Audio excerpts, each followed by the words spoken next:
Thanks so much for joining us for CBN News Today. I'm Ephraim Graham. And I'm Charlene Aaron. A ceasefire has been announced in the conflict between warring parties in Ukraine.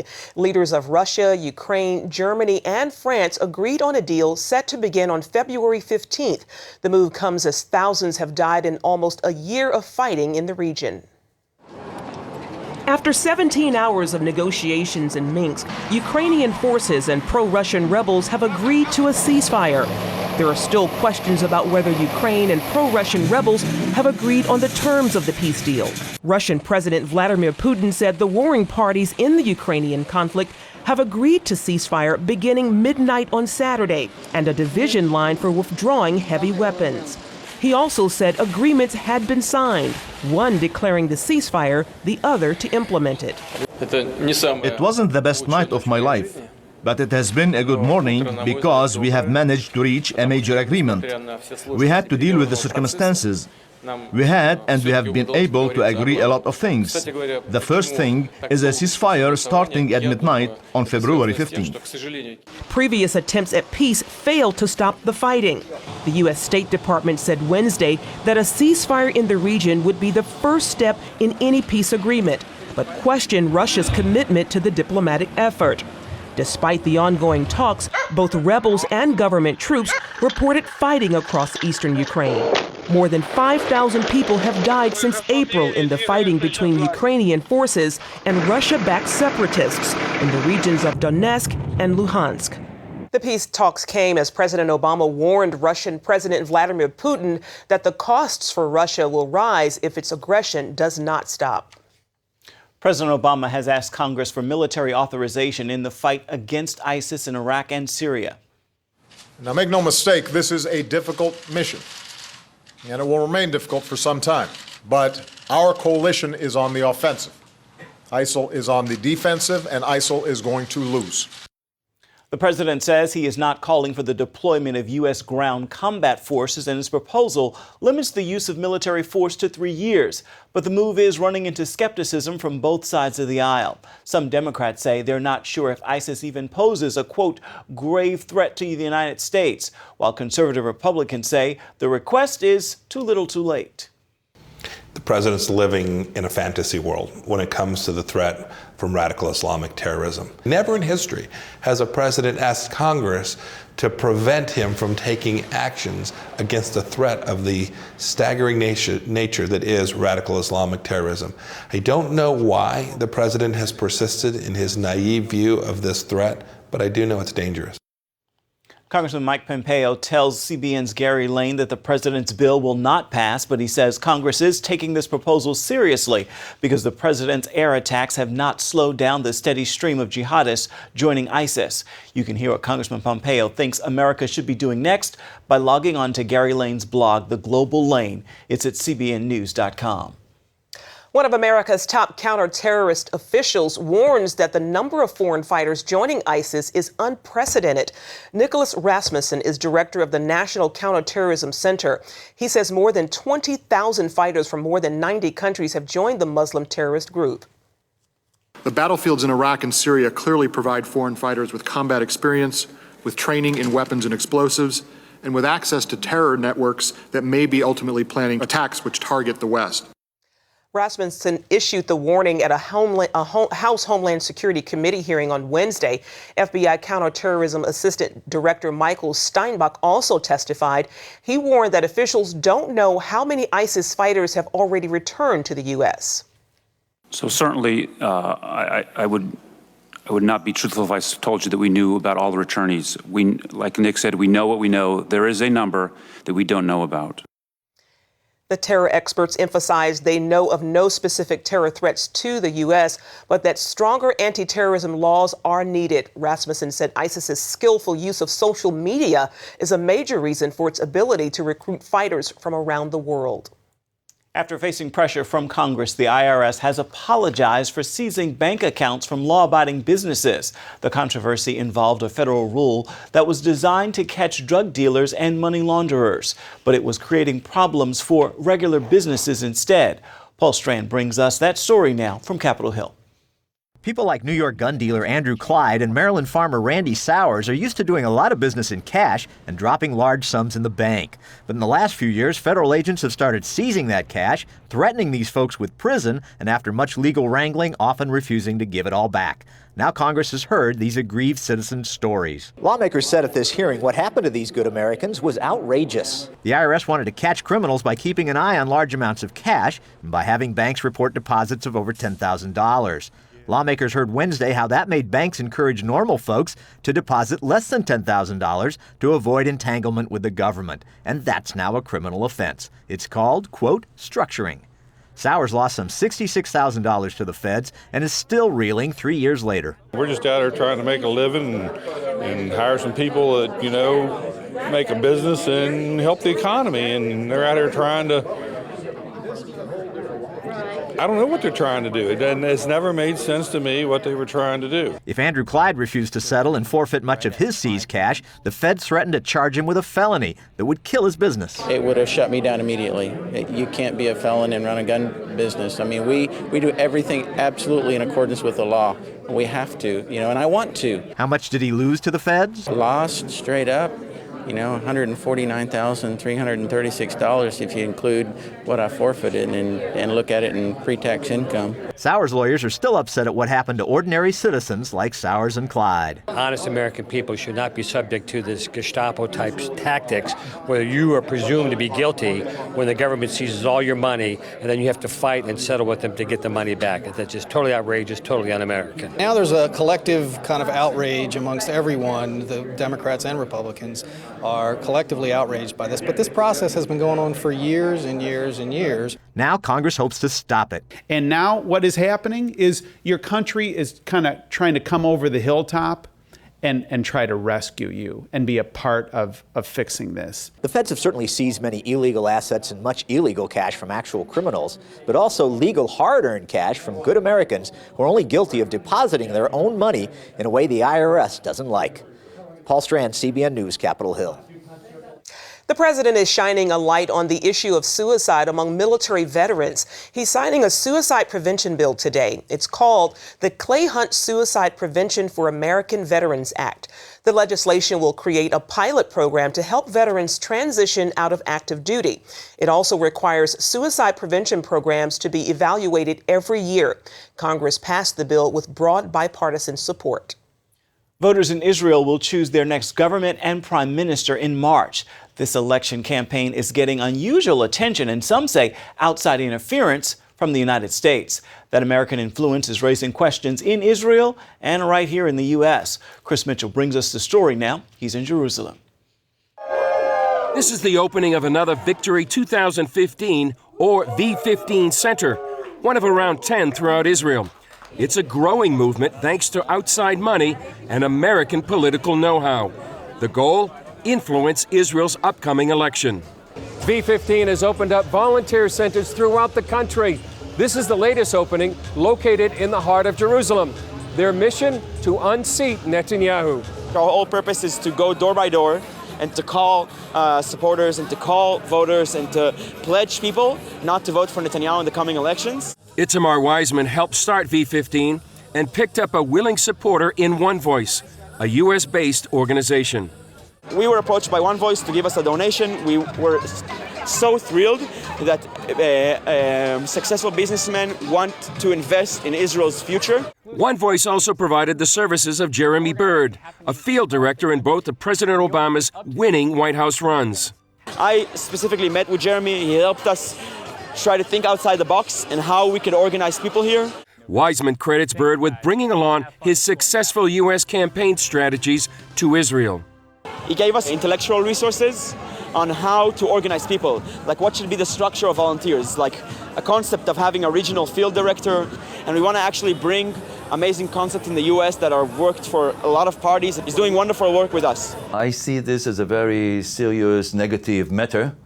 An organization, a non-profit, was especially established with foreign money, especially American money, to intervene in the elections.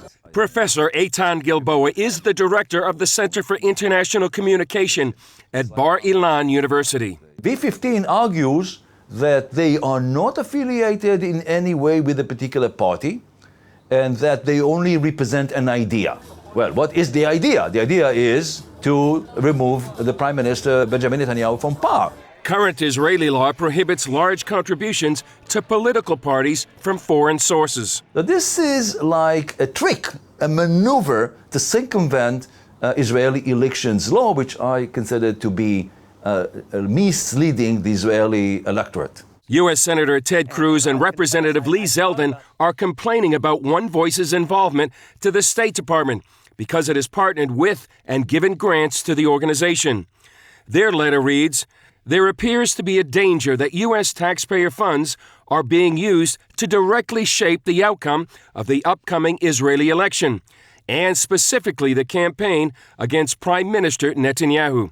The State Department denied any taxpayer money given to One Voice went to V15. Israel's Likud party has also filed a complaint against V15 to the Israeli Supreme Court. V15 argues the Likud also uses foreign money and consultants for their campaigns. Gilboa says there's a difference. Those non-profits operating on the right, they get only private money and they operate around the year. V15, affiliated with the left, supporting the left, has been established just and primarily for the elections, and we don't know much about their sources of funding. It's not the same thing. Current polls show a close race, and Israelis hope the outcome won't be engineered by foreign influence, especially from its closest ally. Chris Mitchell, CBN News, Jerusalem. Israel's Minister of Intelligence and Strategic Affairs is warning about the inherent dangers in the current negotiations between 6 world powers and Iran. Thursday, Yuval Steinitz held a briefing for the foreign press, and he told CBN News it's not just their nuclear program, but also their missile program that poses a direct threat to the U.S., especially after Iran used an ICBM to launch a satellite just 2 weeks ago. It's actually a test for intercontinental ballistic missiles that can bring nuclear warheads directly from Iran to Boston or to New York. And therefore it's true, it's a greater threat to Israel because they are speaking about the annihilation of the Jewish state. But it's a great threat to the United States of America if those Islamic zealots, those Ayatollahs, will get nuclear weapons in the future. Those negotiations between the U.S. and 5 other world powers and Iran is scheduled to end on March 24th. They escaped the clutches of radical Islamic terrorists. Coming up, hear these girls' story of survival at the hands of Boko Haram.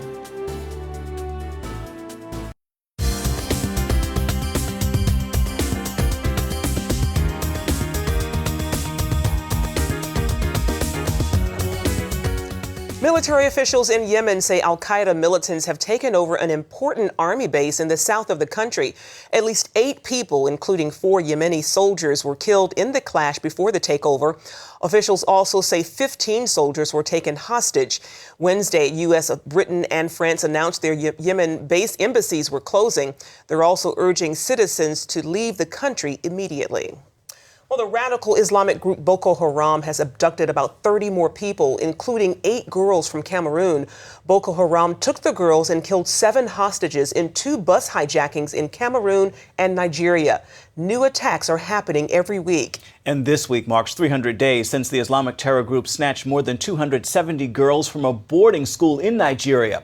Despite a worldwide outcry and military action, most of the girls are still missing, but a few have managed to escape. Dale Hurd has the story. 15-year-old Abigail John was held by Boko Haram for more than 4 weeks. Her face is hidden for her protection. They told us that if we do not convert to Islam, they will slit our throats.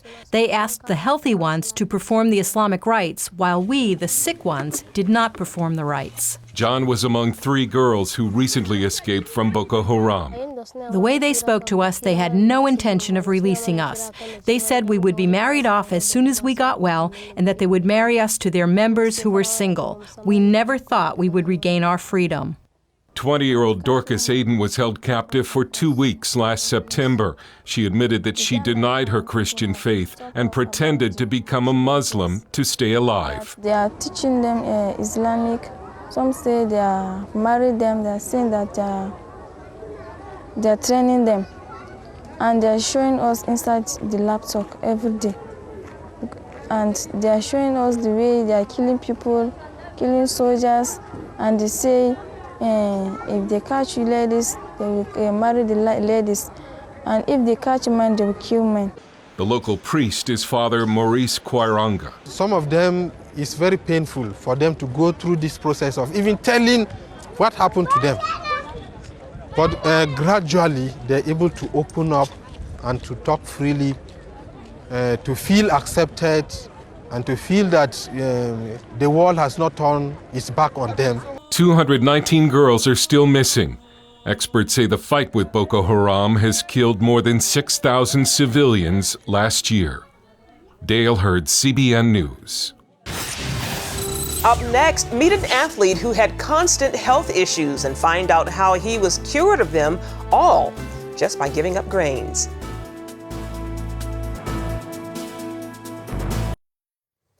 Going gluten-free is one of the top trends in personal health, and there's big reason for that. Indeed, Laurie Johnson brings us the story of a 60-year-old man who says giving up gluten cured him of a lifetime of health problems. At an age when most Americans slow down, 60-year-old Mark Sisson feels the healthiest he's ever been. And that's saying a lot because he used to be an all-star athlete. I wound up being one of the best runners in the country. I was a marathoner, and then I turned into a long-distance triathlete. But all those years, Mark hid a secret. As fit as I appeared to be in terms of my racing skills and ability to go fast, I really endured a lot of issues with health problems. They ranged from sinus pain to respiratory infections to heartburn and more. When I got into my 40s, I developed arthritis in my fingers. To the extent that I would kind of cringe if a strong guy would put his hand out to shake mine. The worst irritable bowel syndrome that plagued him since childhood. But I lived my life sort of wondering what gas stations are open with a bathroom, on the way to the airport, for instance. Or, if I have something I've got to do in 2 hours, how can I be ready for that without having, an episode? Searching for relief, he tried all kinds of doctors and drugs, but nothing helped. Until one day, a bunch of years ago, my wife said, I've given up grains. Why don't you try giving up grains for 30 days and see what happens? All of his problems virtually disappeared. The irritable bowel syndrome that had run my life, literally for most of my life, went away.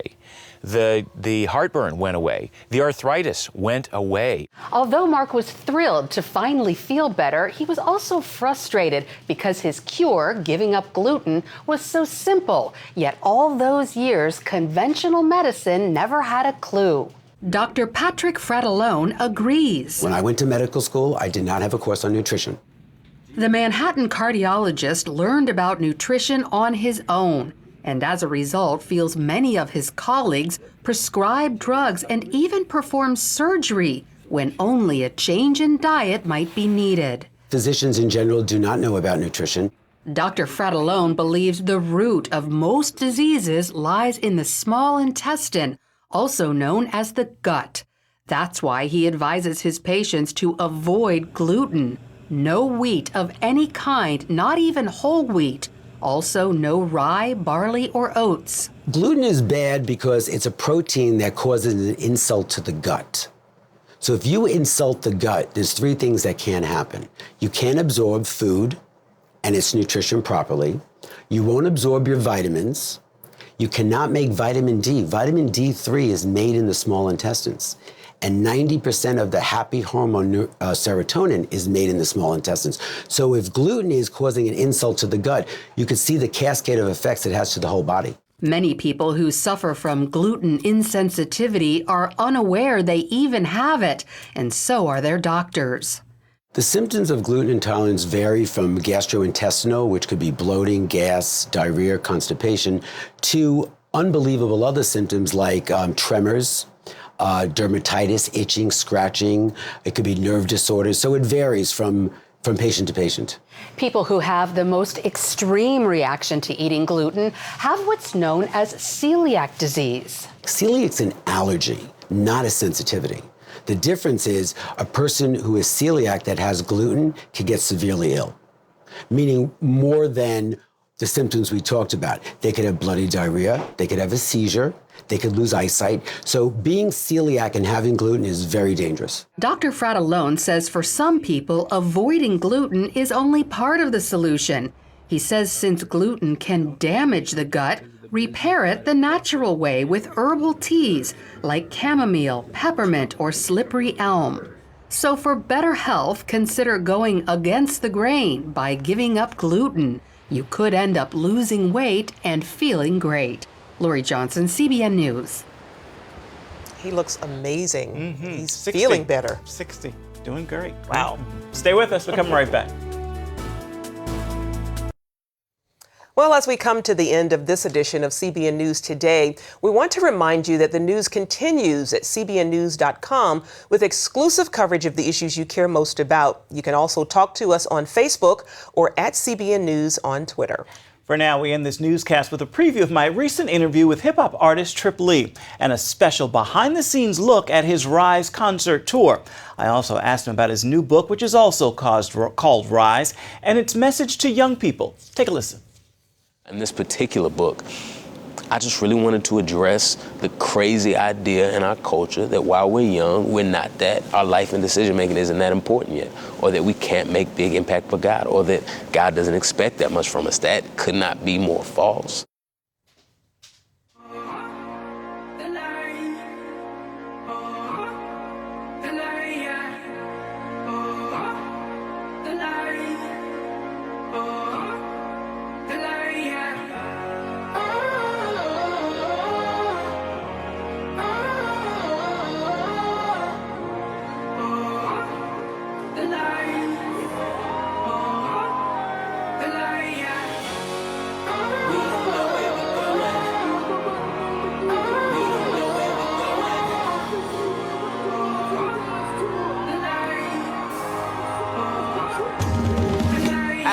Look around this outdoor, all black everything, like the Million Man March, but I'm talking about everything, dark heart, dark soul.